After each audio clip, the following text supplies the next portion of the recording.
Ok, vamos start.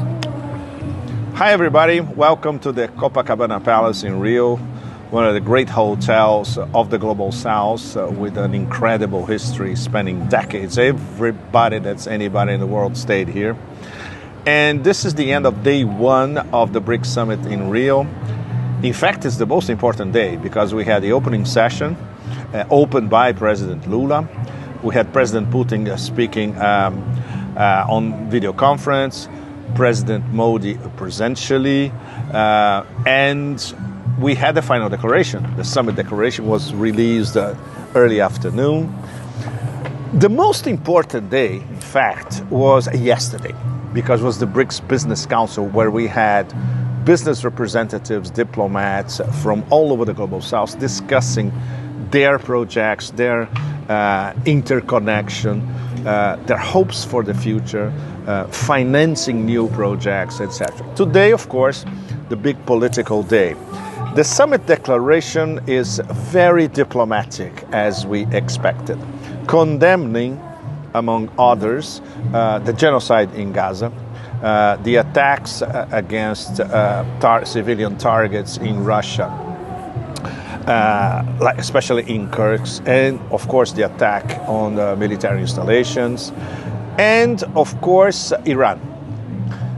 There was a lot of stupidity across Western mainstream media that Iran was blocking the final declaration. No, they wanted the language of the summit declaration to be more forceful. But anyway, all the BRICS, consensus, they condemned the US operation against Iran. Very, very dangerous. An unprovoked unilateral attack. In terms of okay, we can break and then my last third, okay? You can break here. It's okay. Yeah, it's okay, okay. It's okay. Okay, so now we go to the last part.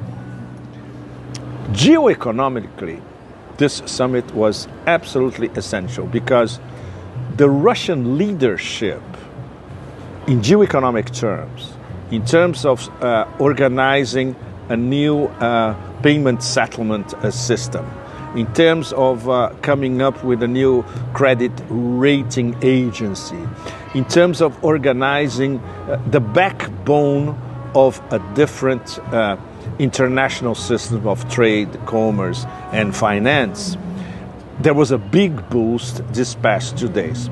And Russian Finance Minister Silvanov, he could be considered one of the key members, one of the key participants of the summit because he announced that the NDB, the BRICS Bank with headquarters in Shanghai, could become the catalyzer of a new system that will progressively bypass SWIFT.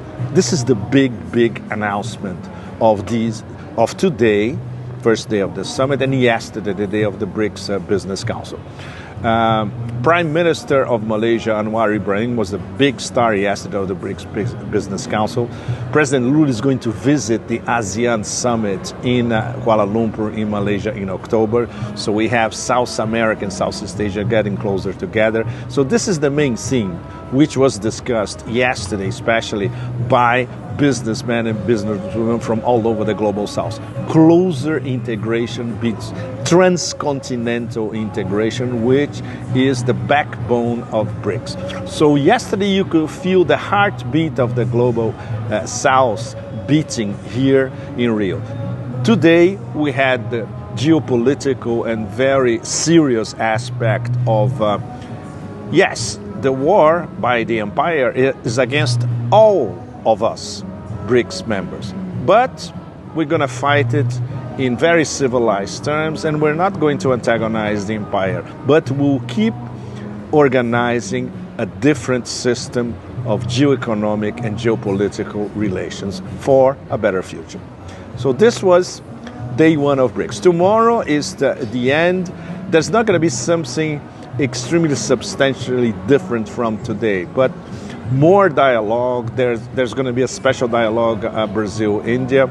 And of course, some other observations by some of the key participants. We expect Foreign Minister Sergei Lavrov to come up with something always very, very creative.